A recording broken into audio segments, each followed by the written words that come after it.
Okay, so it's currently about 7 o'clock. I kind of got up for sunrise, not like right on sunrise, but like close enough.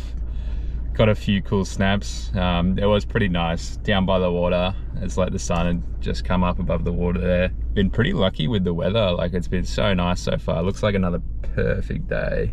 Just had a quick pack up this morning, had a coffee, no brekkie this morning. Just kind of want to get after it, go check out this fort, and then maybe head back down south, tee up somewhere on the beach to set up for brekkie. It is high tide, like pretty much now. I think it was like, you know, technically the high tide like 10 minutes ago. So yeah, it's pretty much high tide right now. And I've just been down to the beach to have a look. It looks pretty sweet. There's still like plenty of room to drive up the higher end of the beach, so it shouldn't be any drama. And I don't think the fort's like too far from here anyway. So we're gonna head on out, give that a go, give that a look. And yeah, it should be pretty cool. Old World War II fort. Don't get to see much stuff like that in Australia because yeah, like obviously we were involved in the war, but not so much on our own shores apart from a few things here and there. So pretty keen to give it a look, and yeah, should be pretty cool.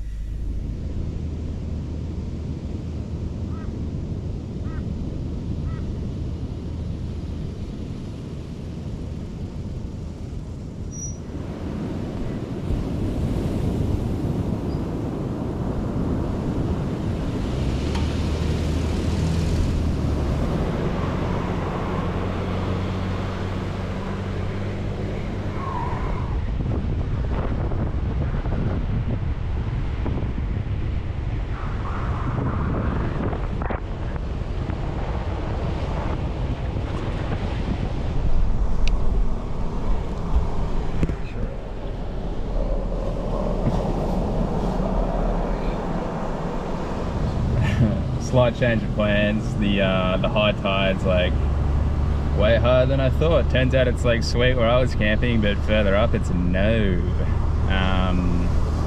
So I'll probably just go back to like where I was camping and set up on the beach and maybe chuck out the awning or something, cook up a bit of a brekkie. I'm a bit hungry anyway, so it's not too bad. A little bit annoying, but not the end of the world. We're in no rush. Got the whole day.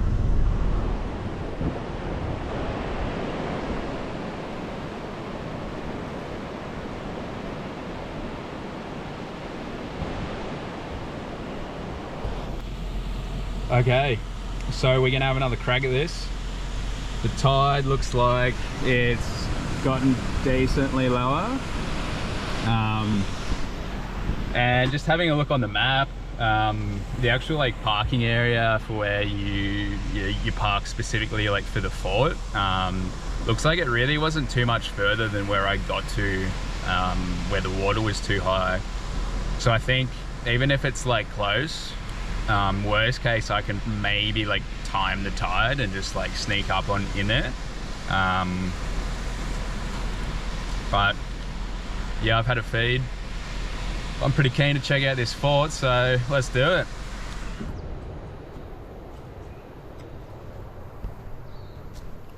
Bit overgrown.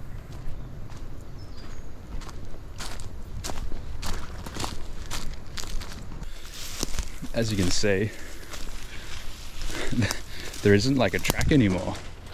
You know, I was looking at on maps, there's supposed to be like a walking track. But this is all just like overgrown like crazy.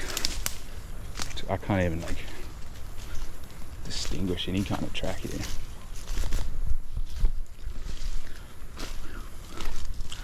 Might even be easier. Oh wait, look, here's some steps. Wow, good maintenance done here. Holy billy. Yeah, it'd almost be easier to just walk along the beach or something.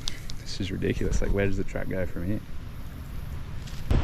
So the track is just ridiculous. There is no track. It's completely overgrown and gone. I'm just gonna go down to the beach, but like I can't wear boots on the beach. It's ridiculous. So I'm gonna dump them here and pick them up on the way back, so I don't have to carry them the whole time. And hopefully no one comes across them and steals them. But like, there's no one else out here. I only saw one other car, so it should be sweet. Down to the beach we go.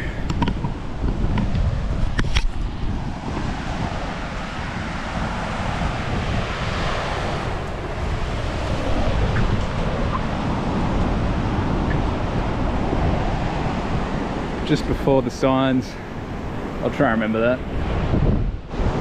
So I just ran into a couple, like a nice kind of older couple who were coming back from the fort, and I was just chatting to them about how much further it is, and actually got some really good info. They were pointing out this like tree that's on its own up on the dunes up here, and if I turn left and go up over the dunes there and then turn right, apparently there's a path that goes through all the old ruins, and like it kind of gives you a bit of information, stuff like that, because apparently there was like a full like old village in there and stuff. So perfect, it's looking pretty good. The beach route is the go.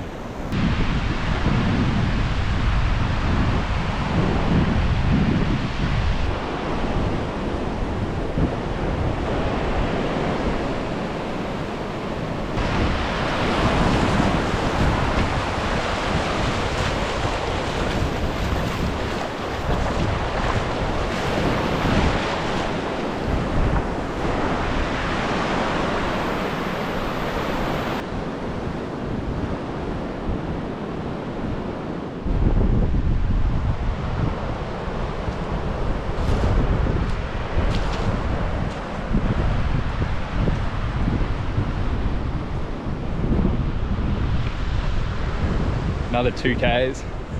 I thought I was closer to that. I guess this is the track here. Maybe through that little hole.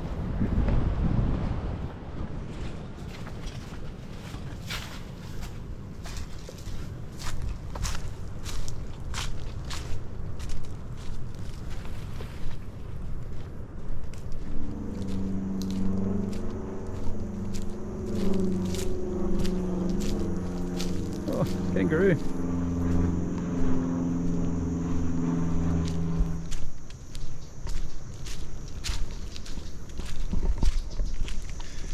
I can only imagine what it must have been like to be like a soldier here when all this was going down, and actually like living here day to day with possibility, the thought that the Japanese may invade or something like that, dealing with all the bugs. Must have been something different.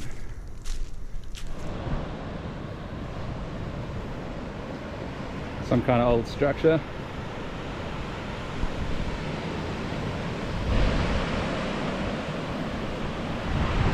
I got no idea what that could have been in its day. It's just completely collapsed.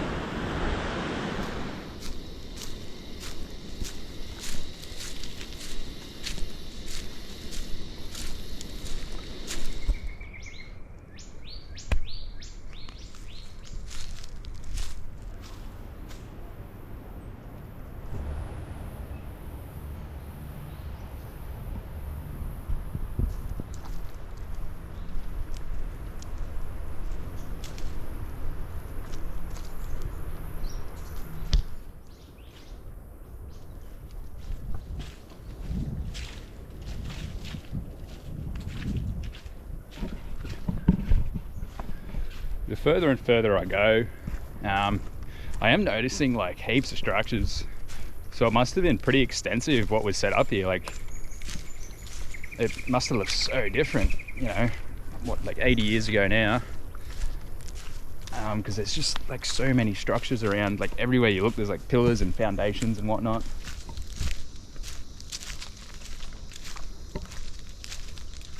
Well, yeah, I just saw some bones. I didn't think there were dingoes on Bribie Island because I haven't like seen any, or no one like mentioned it.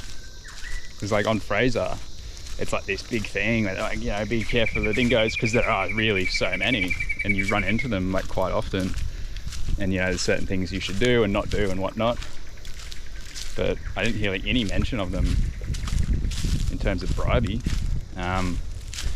But I swear to God, I saw some dingo tracks on the dunes earlier when I was coming up the beach, and I've just seen like some bones and stuff up there. Interesting.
Well, made it to the fort finally. Just got done having a super cool explore around. Wow, there's so many big structures there. It was so cool.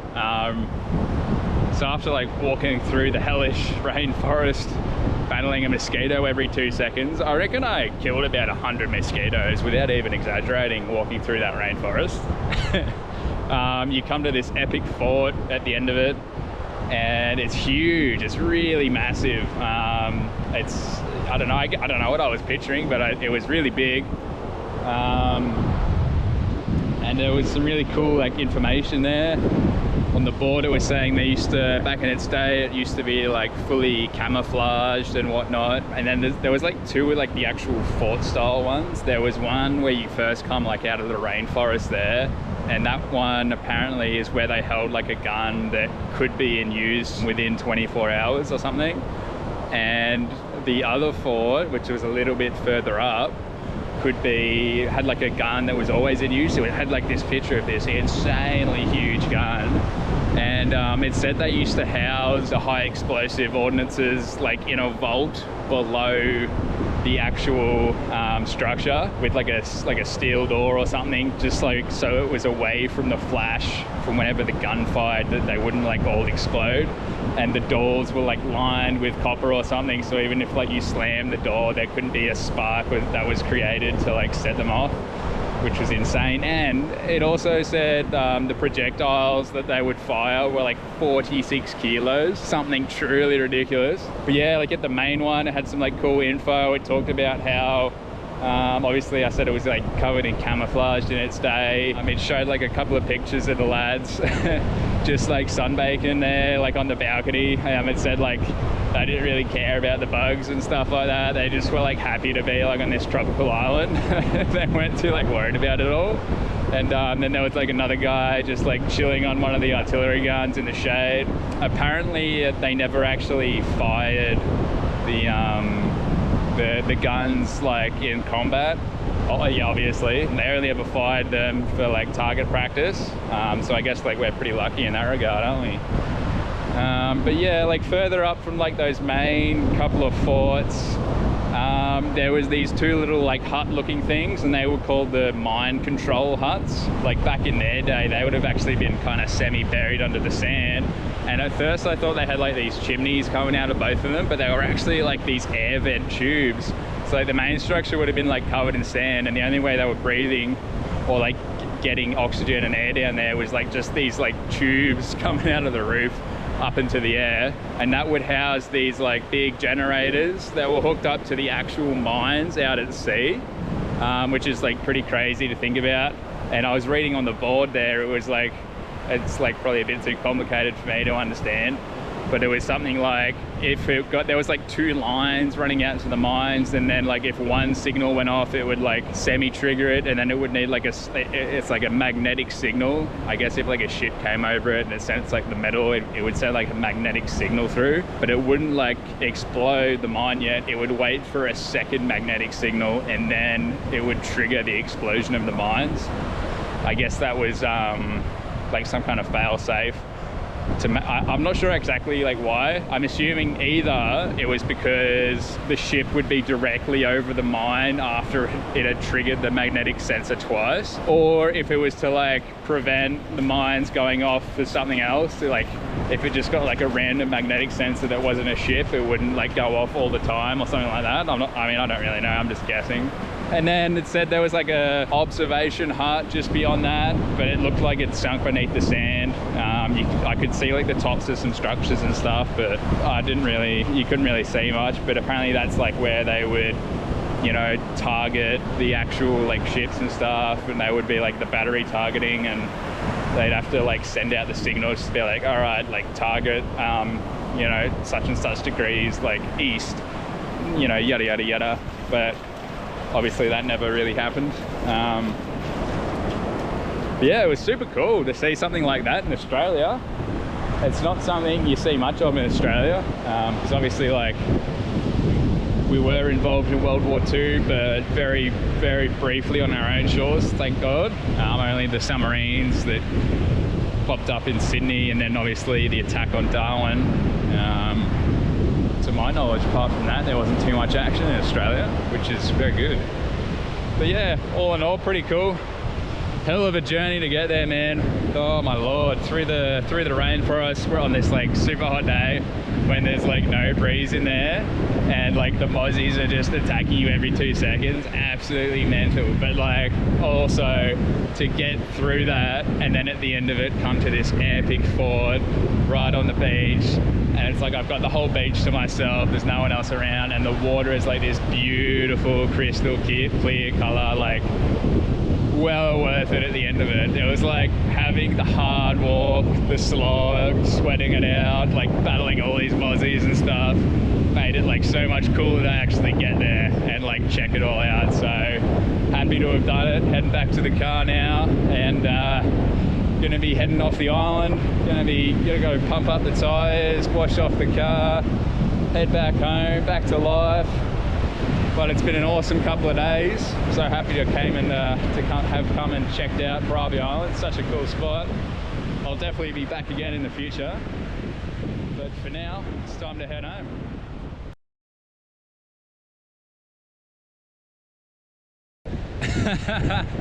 I almost forgot about the boots on the way back, but I just remembered